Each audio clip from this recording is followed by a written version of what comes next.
నమస్కారం. ఇవాళ నిమ్స్ హాస్పిటల్లో మరి నిజామాబాద్కి సంబంధించినటువంటి ఎక్సైజ్ కానిస్టేబుల్ గారు సౌమ్య గారిని చాలా దారుణంగా స్మగ్లర్స్ గంజాయి స్మగ్లింగ్ చేసే ముఠా నిజామాబాద్ నడి పట్టణంలో దారుణంగా కారుతో గుద్ది యాక్సిడెంట్ చేసి మళ్ళీ కార్ రివర్స్ చేసేటప్పుడు కూడా అమ్మాయి శరీరం మీద నుంచి కార్ రివర్స్ చేసుకొని వెళ్ళిపోవడంతో చాలా క్రిటికల్ కండిషన్లో ఇవాళ అమ్మాయి ఇక్కడ నిమ్స్ హాస్పిటల్లో చేరి ఉన్నటువంటి సందర్భాన్ని మనం గమనిస్తూ ఉన్నాం. నిన్న నిజామాబాద్లో కూడా ప్రైవేట్ వైద్యశాలలో మంచి వైద్యం అందించే ప్రయత్నం చేసి ఇక్కడికి తీసుకురావడం జరిగింది.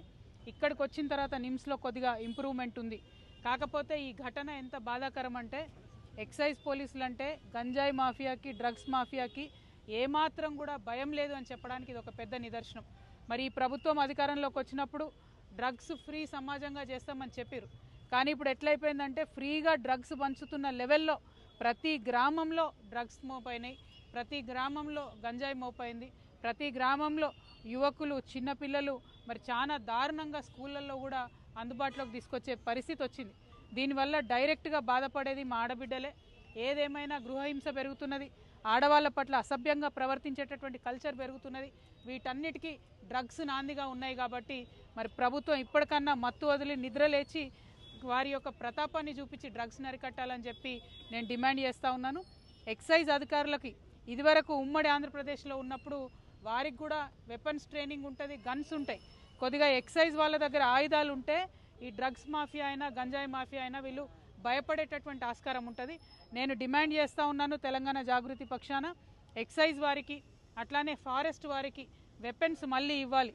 వారికి ట్రైనింగ్లోనే వారికి శిక్షణ ఇస్తారు, కానీ వారి దగ్గర వెపన్స్ లేకపోవడంతో ఈ స్మగ్లర్లకు డ్రగ్స్ పెడ్లర్లకు అరాచకాలు ఎక్కువైనాయి. కాబట్టి వెపన్స్ ఇవ్వాలని చెప్పి నేను డిమాండ్ చేస్తున్నాను.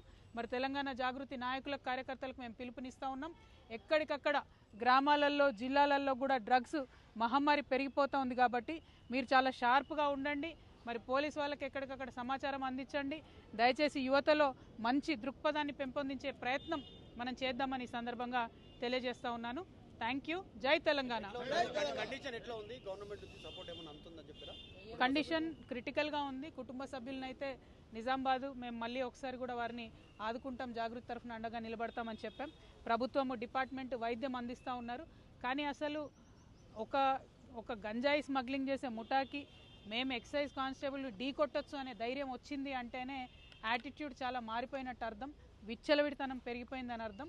దాన్ని ఖచ్చితంగా తగ్గించాలి, లేకపోతే సమాజంలో అందరికీ కూడా నష్టం జరిగే పరిస్థితి వస్తుందని నేను భావిస్తూ ఉన్నాను. మేడం సంతోష్ రావు గారికి సిట్ నోటీసులు ఇచ్చింది ఈరోజు 3 గంటలకు రమ్మని. దాని మీద ఇవాళ బీఆర్ఎస్ పార్టీ అదేవిధంగా బీఆర్ఎస్ పార్టీ అధ్యక్షులు గౌరవనీయులు ఉద్యమ నాయకులు ఉద్యమకారులకు దూరమైనరంటే, పేద ప్రజలకు దూరమైనరంటే, అమరవీరుల కుటుంబాలకు దూరమైనరంటే, పెద్ద పెద్ద నాయకులు గద్దర్ గారు లాంటి వాళ్ళు గేట్ బయట ఉండే పరిస్థితి వచ్చిందంటే, ఈటెల రాజేందర్ గారు లాంటి వాళ్ళు పార్టీ వీడే పరిస్థితి వచ్చిందంటే, ఈ అన్ని దుర్మార్గాలకు కూడా సెంటర్ పాయింట్ మొదటి దయ్యం ఈ సంతోష్ రావు అనేటటువంటి వ్యక్తి. మరి ఆ సంతోష్ రావు గారిని సిట్ ఇప్పుడు పిలిచిందని చెప్తూ ఉన్నారు ఫోన్ ట్యాపింగ్ విషయంలో. కానీ ఈ ముఖ్యమంత్రి గారు, ఈ గుంపు మేస్త్రి గారు, ఆయనకు ఉండేటటువంటి ప్రధాన గూఢాచారి కూడా ఈ సంతోష్ రావే. ఫామ్ హౌస్లో కేసీఆర్ గారు సగం ఇడ్లీ తిన్నారా ఫుల్ ఇడ్లీ తిన్నారా అనే ఇన్ఫర్మేషన్ గుంపు మేస్త్రికి ఇచ్చేదే ఈయన. మరి గుంపు మేస్త్రి గారి ఆయన గూఢాచారిని శిక్ష వేస్తాడా లేదా నాకు తెలియదు, నాకైతే నమ్మకం లేదు. సిట్టు పిలవడం వరకు బాగానే ఉంది, తదుపరి చర్యలు ఎట్లుంటాయనేటటువంటి అంశాన్ని చూడాలి. అదేవిధంగా మరి బీఆర్ఎస్ పార్టీ కార్యకర్తల నాయకులు కూడా గమనించుకోవాలి. ఇటువంటి దుర్మార్గుడికి హరీష్ రావు గారు కేటీఆర్ గారు ట్వీట్స్ చేపెట్టి వత్తాసు పలకడం ఎందుకో అర్థమైతలేదు నాకు. మొత్తం పార్టీలో అనేక మంది నాయకులకు కన్నీళ్లు తెప్పించి రక్త కన్నీరు పెట్టించినటువంటి దుర్మార్గుడు, మొదటి దయ్యం, నేను ముందు నుంచి చెప్తున్నటువంటి దయ్యం ఈ వ్యక్తి. మరి ఈ వ్యక్తి ఇవాళ వచ్చిండంటే చట్టం కరెక్ట్గా తన పని చేస్తే శిక్ష ఖచ్చితంగా పడుతుంది. కానీ గుంపు మేస్త్రి గారు ఈ గూఢాచారిని కాపాడుకుంటాడని చెప్పి నేను అనుకుంటా ఉన్నాను. మరి అటువంటి పరిస్థితి రాకుండా పోలీస్ డిపార్ట్మెంట్ వాళ్ళు పక్కడబందీగా మీ పని మీరు రాజకీయాలకు అతీతంగా చేయాలని కూడా డిమాండ్ చేస్తాం. టానిక్ విషయంలో కానీ గతంలో ఆయన మీద వచ్చిన అవినీతి ఆరోపణల పైన కూడా ముఖ్యమంత్రి చర్యలు తీసుకోలేకపోయిండు, ఇంటర్నల్ ములాఖత్ అయిపోయిందని మీరు గతంలో ఆరోపించారు, ఇంత చెప్తా ఉన్నారు. మరి కేసీఆర్కి తెలియదా? కేసీఆర్ పక్కనే ఉంటున్నారు కదా సంతోష్ రావు గారు.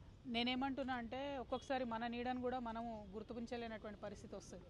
మన చుట్టూ ఉన్నటువంటి వాళ్ళు మన కళ్ళను కప్పేసేటటువంటి పరిస్థితి కూడా ఒక్కొక్కసారి వస్తుంది. మరి అటువంటి పరిస్థితుల్లో ఉద్యమకారులకు దూరమయ్యి అలా బీఆర్ఎస్ పార్టీ ఓడిపోయి ఆగమయ్యే పరిస్థితి వచ్చింది. మరి ఉద్యమకారులకు ఉద్యమ నేతను దూరం చేసిన పాపం మాత్రం ఈ దయ్యాన్ని వదిలిపెట్టదని నేను అనుకుంటా ఉన్నాను. కానీ మళ్ళీ చెప్తున్నా, నేను గుంపు మేస్త్రి మీద నాకు నమ్మకం లేదు. గుంపు మేస్త్రి గారి గూఢచారి ఆయనను కాపాడుకుంటాడనేటటువంటి ఒక భయం అయితే నాకుంది. అందుకే నేను డిపార్ట్మెంట్ వాళ్ళకి అపీల్ చేస్తూ ఉన్నాను, పకడ్బందీగా వెనకాల ఏముందో ఇన్వెస్టిగేట్ చేసి తీయండి. Thank you. జై తెలంగాణ. గతంలో మీ ఫోన్లు, మీ కుటుంబ సభ్యుల ఫోన్లు కూడా ట్యాప్ అయినటువంటి అనుమానాలు మీరు వ్యక్తం చేశారు. మీకు కూడా సిట్ నోటీసులు ఇస్తుంది అనుకోవచ్చా? చూద్దాం ఏమవుతుందో, నాకైతే తెలియదు. Thank you. జై తెలంగాణ.